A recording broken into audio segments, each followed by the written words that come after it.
Staying authentic and truthful these days can be risky, and yet yoga reminds us that at its heart, it's all about connection to body, to mind, to breath, and even to something bigger, however you might define that. It's about being real and finding a way to share your truth without shutting someone else's down. Okay, how authentic do I sound right now? In this episode, we're exploring how to stay authentic, honest, and kind, and how to listen from the heart, even when the world feels divided. So let's get started. Welcome to the Youthful Older Yogi podcast. I'm MJ Waddell, your host and founder of Share Yoga. I've been teaching, practicing, and loving yoga for nearly 30 years. I'm an advocate of movement, creativity, and staying healthy in mind and body after 50. It's never too late to start, and there's a lot of healthy years ahead. So let's start now. Hi, everybody, and thank you so much for tuning in to the Youthful Older Yogi. I'm MJ Waddell, your host and the creator and founder of Share Yoga. So did that sound authentic?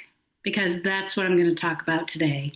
Authenticity. So it's been swirling around my head lately. And specifically, what does it mean to be authentic as a yoga teacher and honestly as a human being in these divided times, uncertain times, and complicated times? I really never had a problem with this before, showing up and quote unquote, just doing my job.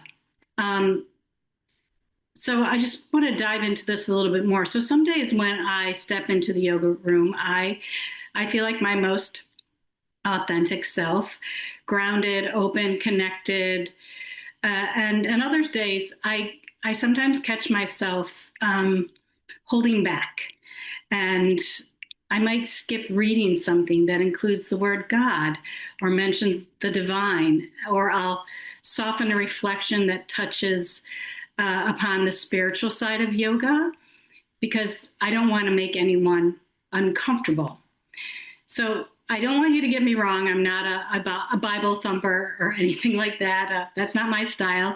I'm not trying to convert anyone. But as I've gotten older and hopefully wiser, I've definitely become more spiritual. And even the word spiritual can mean different things to different people. Everyone has their own experience with spirituality.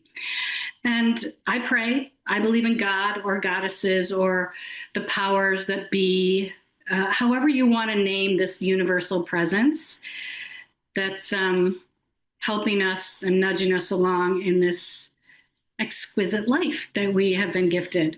So after 30 some years of yoga, I think I'm finally getting it. I mean, it's the real, the connection, the real meaning of connection to body, connection to breath, connection to mind. And yes, connection to powers that be, whatever those are for you. But here's where it gets a little tricky. This world is very divided. Our country especially is quite divided. And it's not just politics or beliefs. It's this undercurrent of tension that's seeped into our daily lives. Sometimes I feel like I can't really have a real connection, or I just back off having a real connection or even a real conversation with someone because it might turn into this "you're right, I'm wrong" kind of thing. And honestly, that's the last thing we need. It's the last thing I want. So I find myself playing it safe, redirecting the topic or saying things like, gosh, I'm not really qualified to speak on that. I just don't know enough.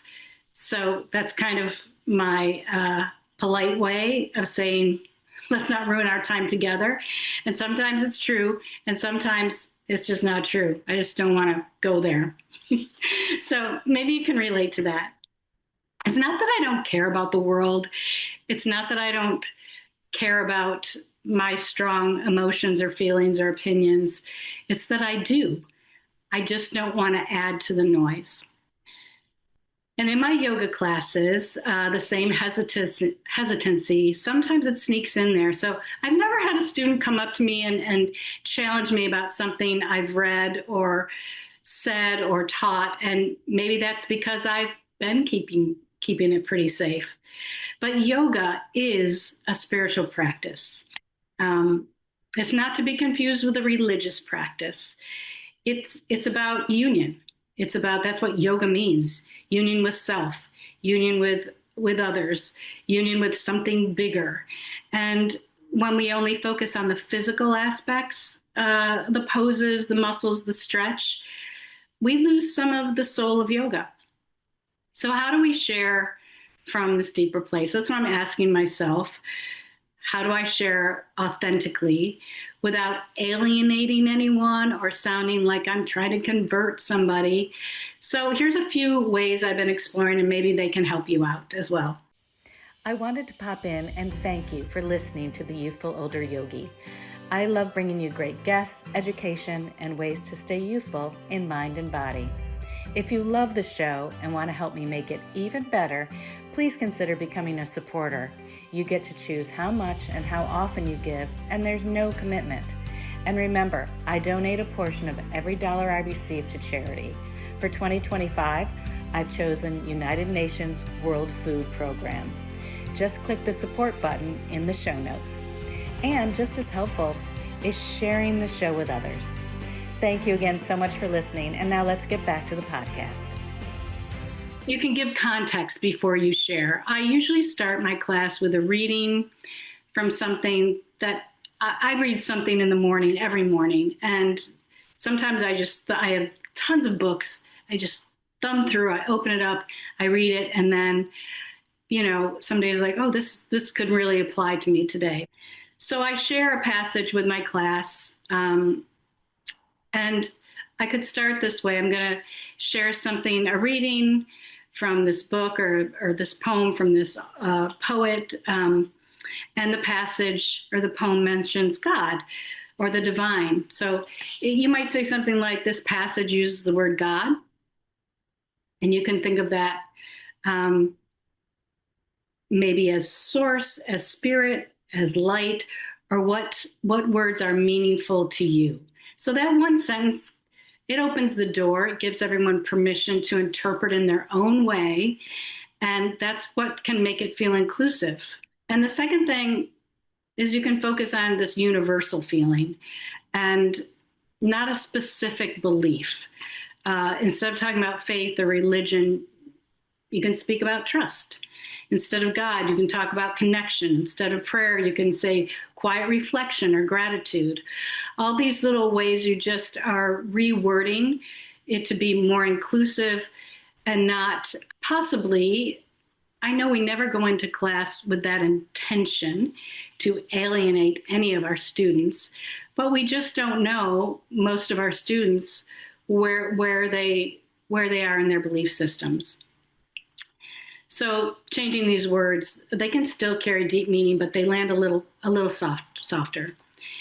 You can say something like, whatever you believe in or whatever you have faith in, whether it's God, the universe, the power of your own breath.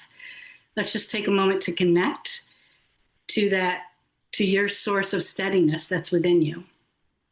You can memorize these things. I've played with a lot of them, and I never get feedback from my class. No one ever comes up and says, oh, I really liked how you worded that. You didn't say God. So I feel like I don't want to preach. I want to invite. If I think of it that way, I want to invite in wherever they are, whatever words feel correct for them, and how they can interpret it in their own way.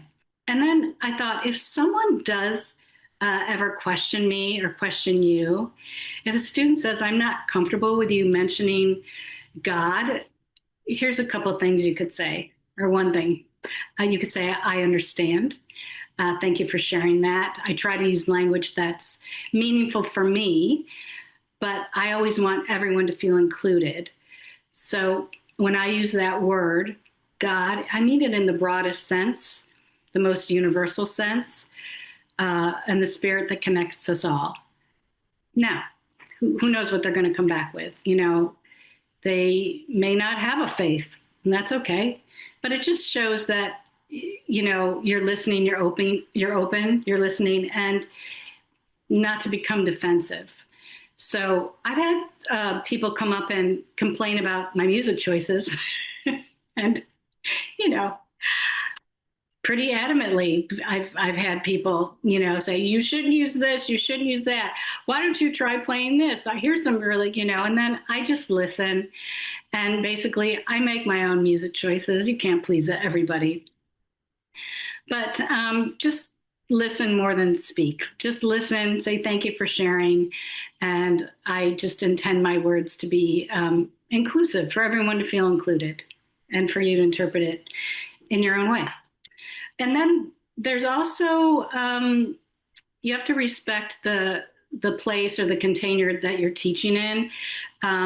That's another layer. Sometimes you might be working in a gym or a community center or a corporate space. You're working for someone else, and perhaps they have their own teaching philosophy or boundaries. Maybe they don't want you reading from scripture or talking about the yamas or niyamas, which I'm like, well, that's kind of wouldn't happen at a yoga studio. I would hope not. But maybe they don't want you to say the word God. Maybe they don't want you to use Sanskrit. So, and that's where authenticity needs to meet professionalism. You can still be you. You just have to stay within that container. I've been there, and it can be very frustrating if you have to teach a certain way, you have to follow a certain script.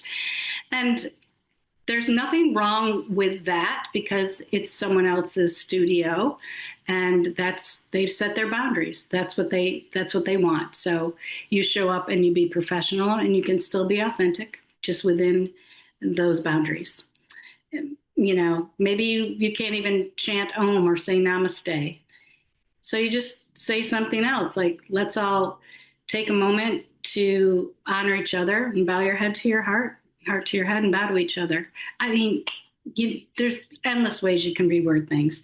So the essence really is that the language just shifts, and you're still teaching truth. You're just doing it in a way that has to fit that environment. So outside the studio with friends and family, I think the same thing could apply. We can be authentic without being argumentative. And authenticity doesn't mean we have to say everything that's on our minds. I often ask myself before I engage, is it true? Is it necessary? Is it kind? Is it useful? Before I say anything. Once again, is it true? Is it necessary? Is it kind? Is it useful? It may not be.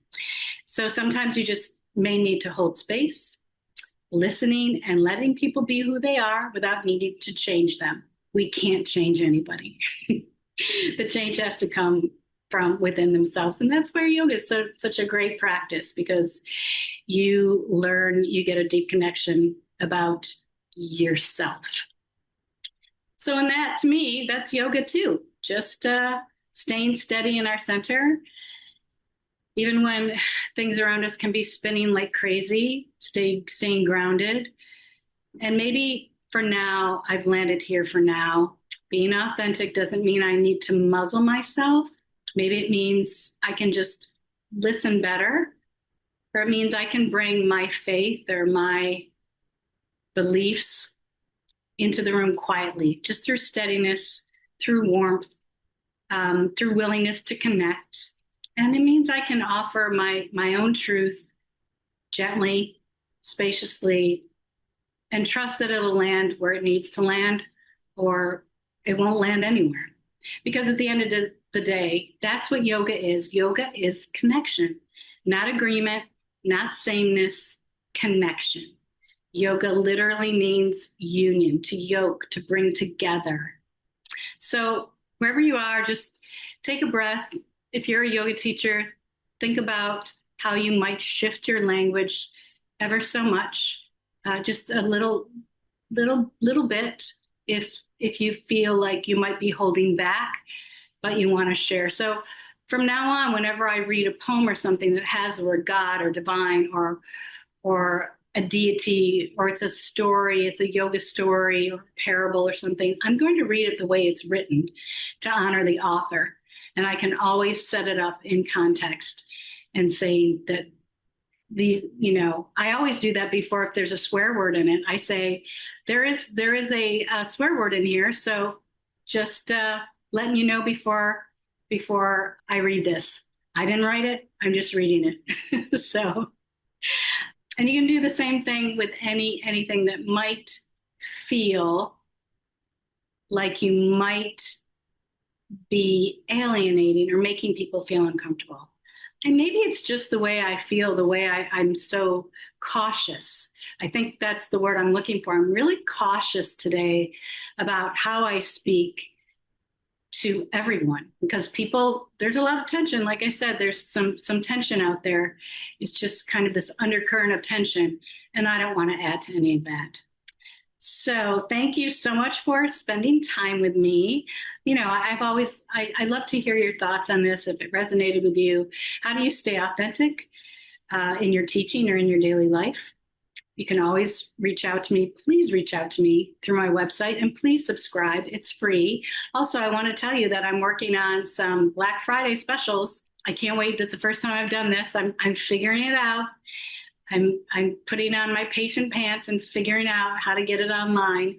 But please go to my website, shareyogawithmj.com, shareyogawithmj.com, subscribe because all the stuff's going to be in the newsletters. I don't send out a lot of newsletters, maybe 2 a month at the most. The next newsletter, I'm going to send out a free 10-minute wake up type of practice. So easy. You can do it in bed, sitting in bed, or standing. So I'm going to send that out as a gift to you. And so just go to shareyogawithmj.com. And then also, once I get that on my website, the Black Friday specials, you can check it out. And maybe there's something that interests you. And the week before, all the madness begins. So let's keep this conversation going, just authentically, courageously, and from the heart. And until next time, thank you again so much for listening. I appreciate it. And keep sharing yoga. Namaste. Thank you so much for listening. Now you can go to my show notes on YouTube or Buzzsprout and send me a voicemail or email. I'd love to hear what topics you'd like me to speak about, what your thoughts are on the episodes, and maybe I'll share your message on a future episode. Please subscribe to my website, shareyogawithmj.com, so you can receive my newsletters and be first to know about my retreats, workshops, courses, and freebies.